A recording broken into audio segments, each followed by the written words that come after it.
ಎಲ್ಲಿದ್ದೀರಿ ರಕ್ಷಾ? ಈಗ ಎಷ್ಟು ಮರಗಳು ಬಿದ್ದಿದೆ ಶಿವಾನಂದ ಸರ್ಕಲ್ ಹತ್ರ?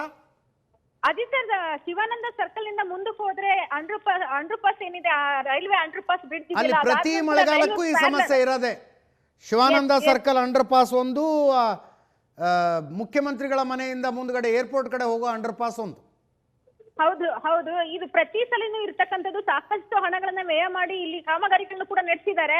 ಆದ್ರೆ ಈ ಬಾರಿ ಬಂದಂತಹ ಮಳೆ ಕಳೆದ 2 ವರ್ಷಗಳಿಂದ ಬಂದಂತಹ ಮಳೆಗೂ ಕೂಡ ನಾವು ಟ್ಯಾಲಿ ಮಾಡಬಹುದು. ಯಾಕಂದ್ರೆ ಮೊದಲ ಮಳೆ ಇದೇ ರೀತಿಯಾಗಿತ್ತು, GBA ಪ್ರಿಪರೇಷನ್ ಆಗಿರ್ಲಿಲ್ಲ. ಅಂತಹ ಸಂದರ್ಭದಲ್ಲಿ ಬಿರುಗಾಳಿ ಸಮೇತ ಮಳೆ ಬರುತ್ತೆ, ಎಲ್ಲಾ ಒಂದು ಮರದ ಒಂದು ಕೊಂಬೆಗಳು, ರೆಂಬೆಗಳು, ಹಾಗೆ ಎಲೆಗಳೇನಿರುತ್ತೆ ಅವೆಲ್ಲ ಹೋಗಿ ಅಂಡರ್ ಪಾಸ್ ನಲ್ಲಿ ಕಟ್ಕೊಂಡು 4 ಜನ KR ಸರ್ಕಲ್ ನಲ್ಲಿ ಇದ್ದಂತಹ ಅಂಡರ್ ಪಾಸ್ ನಲ್ಲಿ ಫ್ಯಾಮಿಲಿ ಸಮೇತ ಸಂಪೂರ್ಣವಾಗಿ ಅನಾಹುತಕ್ಕೆ ಸಿಕ್ಕಿ ಮೃತಪಟ್ಟಿರ್ತಾರೆ. ಆ ರೀತಿಯಾದಂತಹ ಅನಾಹುತ ನಡೀಬಾರ್ದು ಅಂತಂದ್ರೆ GBA ಎಚ್ಚೆತ್ತುಕೊಳ್ಳೋ ಅನಿವಾರ್ಯತೆ ಇದೆ. ಸದ್ಯ ನಾನು ಇರುವಂತಹ ರಸ್ತೆ ರೈಲ್ವೆ ಪ್ಯಾರಲ್ ರೋಡ್ ಅಲ್ಲಿ ಇದೀನಿ ನಾನು ಇವಾಗ. ಈ ರಸ್ತೆಯಲ್ಲಿ ಸುಮಾರು ಹೆಜ್ಜೆಗೂ ಮರಗಳು ಬಿದ್ದಿರ್ತಕ್ಕಂಥದ್ದು. GBA ಹೇಳ್ತಾ ಇತ್ತು, ಮಳೆಗೂ ಮುಂಚಿತವಾಗಿ ನಾವು ಎಚ್ಚೆತ್ಕೊಂಡು ಮರಗಳನ್ನ ಅಂದ್ರೆ ಯಾವ ಒಂದು ವೀಕ್ ಮರಗಳೇನಿದಾವೆ ಆ ಮರಗಳನ್ನ, ರೆಂಬೆ ಕೊಂಬೆಗಳನ್ನ ಕಡಿಸಿದೀವಿ ಅಂತ. ಆದ್ರೆ ಇದೇನ GBA ಕೆಲಸ ಅನ್ಸುತ್ತೆ. ಯಾಕಂದ್ರೆ ಹೆಜ್ಜೆಗೂ ಕೂಡ ಮರಗಳು ಬಿದ್ದಿದ್ದಾವೆ, ದೊಡ್ಡ ದೊಡ್ಡ ಮರಗಳು. ನಿಜಕ್ಕೂ ಹೇಳ್ಬೇಕಂದ್ರೆ ಇವತ್ತು ಯಾರೆಲ್ಲ ಜನ ವಾಹನವನ್ನ ಓಡಿಸ್ಕೊಂಡು ಹೋಗ್ತಿದ್ದಾರೆ ಅವರು ನಿಜವಾಗ್ಲೂ ಬೆಳಗ್ಗೆದ್ದು ದೇವ್ರ ಮುಖನ ನೋಡ್ಕೊಂಡು ಬಂದಿದ್ರು ಅನ್ಸುತ್ತೆ. ಅಷ್ಟು ದೊಡ್ಡ ಗಾತ್ರದ ಮರಗಳು ಬಿದ್ರು ಕೂಡ ಕೇವಲ ದೊಡ್ಡ ದೊಡ್ಡ ವಾಹನಗಳಿಂದ ಸಣ್ಣ ಪುಟ್ಟ ವಾಹನ ಸವಾರರು ಅಕ್ಕಪಕ್ಕದಲ್ಲಿ ಇದ್ದವರು ಬಚಾವಾಗಿದ್ದಾರೆ ಅಂತ ಹೇಳ್ಬೇಕು. ಸುಮಾರು 2-3 ಮರಗಳನ್ನ ನಾವು BBMP ಕಾಲ್ ಸೆಂಟರ್ಗೆ ಏನಾದ್ರು ಚೆಕ್ ಮಾಡಿದ್ರ? ಪ್ರಾಣ ಹಾನಿ ಆಗಿರುವ ಅಥವಾ ಗಾಯಗೊಂಡಿರುವ ಸುದ್ದಿಗಳೇನಾದ್ರು ಇದೆಯಾ? ಇನ್ನೂ ಕೂಡ ಅಪ್ಡೇಟ್ ಸಿಗ್ಬೇಕಾಗಿದೆ. ಆದ್ರೆ ಮರ ಬಿದ್ದಂತಹ ಪ್ರಕರಣಗಳಂತೂ ಸಾಕಷ್ಟು ಇರ್ತಕ್ಕಂಥ. ಸುಮಾರು 50ರಿಂದ 70ಕ್ಕೂ ಹೆಚ್ಚು ಕಡೆ ಮರ ಗಿಡಗಳು ಬಿದ್ದಿರ್ತಕ್ಕಂಥದ್ದು, ದೊಡ್ಡ ದೊಡ್ಡ ರಂಬೆಗಳು, ದೊಡ್ಡ ದೊಡ್ಡ ಮರಗಳೇ, ದೊಡ್ಡ ಗಾತ್ರದ ಮರಗಳೇ ಬಿದ್ದಿರ್ತಕ್ಕಂಥದ್ದು. ಸದ್ಯಕ್ಕೆ ಇದುವರೆಗೂ ಕೂಡ ಸಾವಿನ ಯಾವುದೇ ಅಪ್ಡೇಟ್ ಆಗಿಲ್ಲ. ಆದ್ರೆ ಮರಗಳು ಬಿದ್ದಂತಹ ಅಪ್ಡೇಟ್ ಅಂತೂ ಕ್ಷಣಕ್ಕೂ ಬರ್ತಾನೆ ಇದೆ. ಮಳೆ ನಿಲ್ಲುವಂತಹ ಲಕ್ಷಣಗಳು ಕೂಡ ಕಾಣಿಸ್ತಾ ಇಲ್ಲ ಅಂತಕ್ಕಂಥದ್ದು. ಹಾಗಾಗಿ ಜನರು ಕೂಡ ಎಚ್ಚರಿಕೆಯಿಂದ ಓಡಾಡುವಂತಹ ಒಂದು ಸ್ಥಿತಿ ಇವತ್ತಿನ ಸಂಜೆಗೆ ಒದಗಿ ಬಂದಿರ್ತಕ್ಕಂಥದ್ದು. ಅದು ಸರ್, ಬೇರೆ ಭಾಗಗಳಲ್ಲಿ, ನೀವಿರುವ ಪ್ರದೇಶ ಬಿಟ್ಟು ಬೇರೆ ಭಾಗಗಳಲ್ಲಿ ಹಾನಿಯ ಮಾಹಿತಿಗಳೇನಾದ್ರು? ಎಲ್ಲ ಕಡೆನೂ ಕೂಡ ಜಯನಗರದಲ್ಲೂ ಕೂಡ ಸಾಕಷ್ಟು ಮರಗಳು ಬಿದ್ದಿರ್ತಕ್ಕಂಥದ್ದು. ಎಸ್ಪೆಷಲಿ ಹೇಳ್ಬೇಕಂದ್ರೆ ಮಹಾಲಕ್ಷ್ಮಿ, ಮಲ್ಲೇಶ್ವರ ಭಾಗಗಳಲ್ಲಿ ಬಹಳಷ್ಟು ಮರಗಳು ಬಿದ್ದಿರ್ತಕ್ಕಂಥದ್ದು. ಎಲ್ಲಾ ಕಡೆ ಸದ್ಯಕ್ಕೆ ವಾಹನ ಸವಾರರು ಪರದಾಡ್ತಿದ್ದಾರೆ. ಸಾಕಷ್ಟು ವಾಹನಗಳು ಜಾಮ್ ಆಗಿದೆ. ಸುಮಾರು ಬೈಕ್ಗಳ ಮೇಲೂ ಕೂಡ ಮರಗಳು ಬಿದ್ದಿದ್ದರಿಂದ ಬೈಕ್ಗಳು ಕೂಡ ಸಂಪೂರ್ಣ ನಿಂತಲ್ಲೇ ಜಾಮ್ ಆಗಿರ್ತಕ್ಕಂಥ ಒಂದು ವರದಿಗಳು ಕೂಡ ವರದಿ ಆಗ್ತಿರ್ತಕ್ಕಂಥದ್ದು. ಸೊ ಅನಾಹುತಗಳು ಏನೇನಾಗಿದೆ, ಯಾರಿಗಾರು ಇಂಜುರಿ ಆಗಿದೆ, ಇವೆಲ್ಲ ಕೂಡ ಇನ್ನೂ ಮುಂದಿನ ಕ್ಷಣಗಳಲ್ಲಿ ಅಪ್ಡೇಟ್ ಆಗ್ಬೇಕಾಗಿರ್ತಕ್ಕಂಥದ್ದು. Aditya. Yes, thank you Raksha, ನಿಮ್ಮ ಎಲ್ಲ ಮಾಹಿತಿಗೆ. ಬೆಂಗಳೂರಿನಾದ್ಯಂತ ಇದು, ಬೆಂಗಳೂರಿನ ತುಂಬಾ ಇಂಥ ಮಳೆ,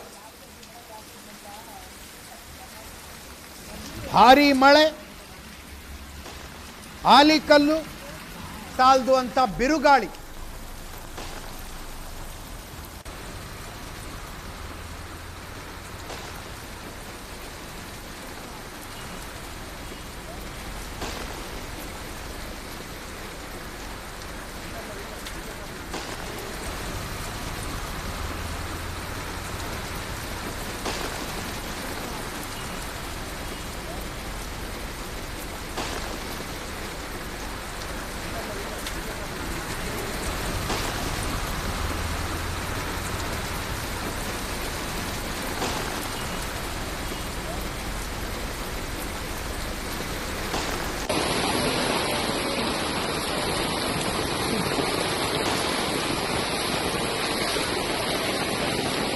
ये देखो भाई, ये डिवाइडर के ऊपर कार चढ़ गया और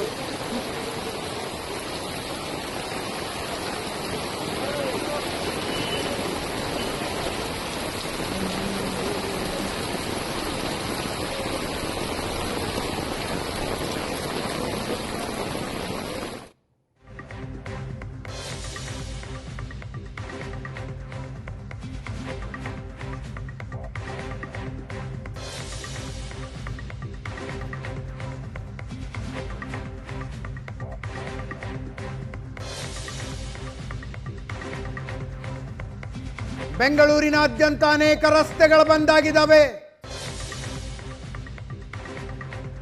ಯಾವ್ಯಾವ ರಸ್ತೆ ಅನ್ನುವುದನ್ನು ನೋಡ್ತಾ ಇದ್ದೀರಿ.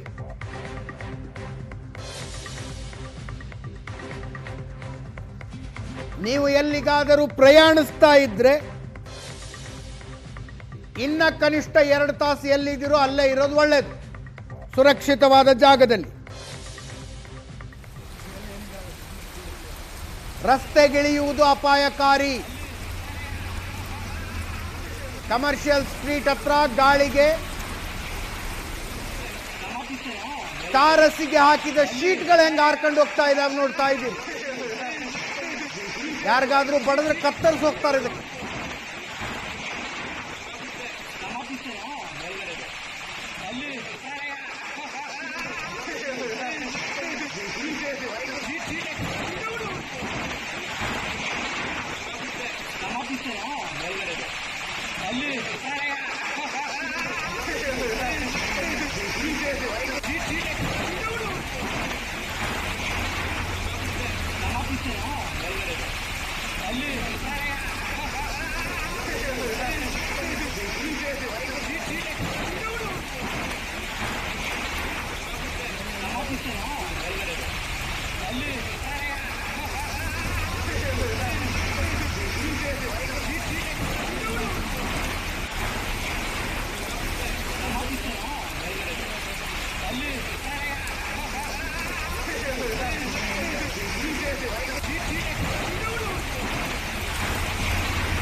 ಮಳೆ ಬಂದರೆ 5 ನಿಮಿಷ ಕರಗೋಗ್ಬಿಡೋದು. ಅಲ್ಲಿ ಧಾರಾಕಾರ ಮಳೆಯಿಂದ Shivananda circle, church street, Basavanagudi, Sheshadripuram, crescent ರಸ್ತೆ, ಬೃಹತ್ ಮರಗಳು ಉರುಳಿ ಬಿದ್ದ ಪರಿಣಾಮವಾಗಿ ರಸ್ತೆಗಳು ಬಂದ್ ಆಗಿರುವ ದೃಶ್ಯಗಳನ್ನು ನಾವು ನೋಡ್ತಾ ಇದ್ದೀವಿ. ಬಸ್ಗಳ ಮೇಲೆ, ಬೈಕ್ಗಳ ಮೇಲೆ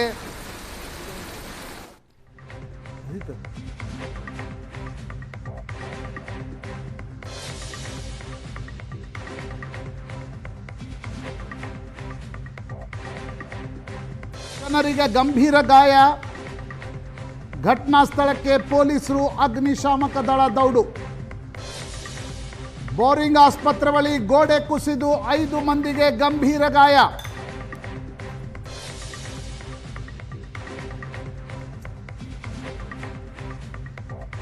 ಆರು ಜನರಿಗೆ ಗಂಭೀರ ಗಾಯ, ಗಾಯಾಳುಗಳ ಸ್ಥಿತಿ ಚಿಂತಾಜನಕ. ಬೋರಿಂಗ್ ಆಸ್ಪತ್ರೆ ಬಳಿ ಗೋಡೆ ಕುಸಿದು 6 ಮಂದಿಗೆ ಗಂಭೀರ ಗಾಯ. ಗಾಯಾಳುಗಳ ಸ್ಥಿತಿ ಚಿಂತಾಜನಕ.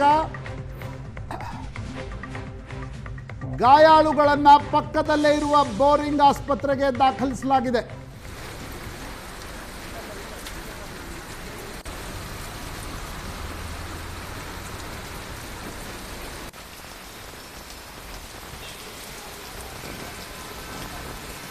ಬೆಂಗಳೂರಿನಲ್ಲಿ ಧಾರಾಕಾರ ಮಳೆಯಿಂದಾಗಿ ಅಲ್ಲಲ್ಲಿ ಮರಗಳು ಬಿದ್ದಿವೆ, ರಸ್ತೆಗಳು ಬ್ಲಾಕ್ ಆಗಿವೆ, ಕಾರ್ಗಳ ಮೇಲೆ, ಬೈಕ್ಗಳ ಮೇಲೆ ಮರಗಳು ಬಿದ್ದಿವೆ. ಬೋರಿಂಗ್ ಆಸ್ಪತ್ರೆ ಬಳಿ ಗೋಡೆ ಕುಸಿದು 6 ಮಂದಿಗೆ ಗಂಭೀರ ಗಾಯ. ಗಾಯಾಳುಗಳ ಸ್ಥಿತಿ ಚಿಂತಾಜನಕ.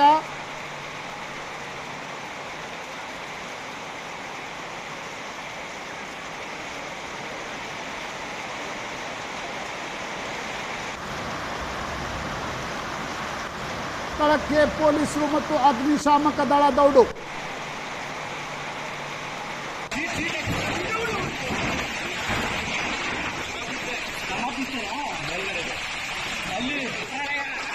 ಶಿವಾಜಿನಗರ, ಮಲ್ಲೇಶ್ವರಂ, ಬಸವನಗುಡಿಯ ದೃಶ್ಯಗಳನ್ನು ನಾವು ನೋಡ್ತಾ ಇದ್ದೀವಿ. ಧಾರಾಕಾರ ಮಳೆಯಿಂದಾಗಿ ಅಸ್ತವ್ಯಸ್ತ ಸ್ಥಿತಿ.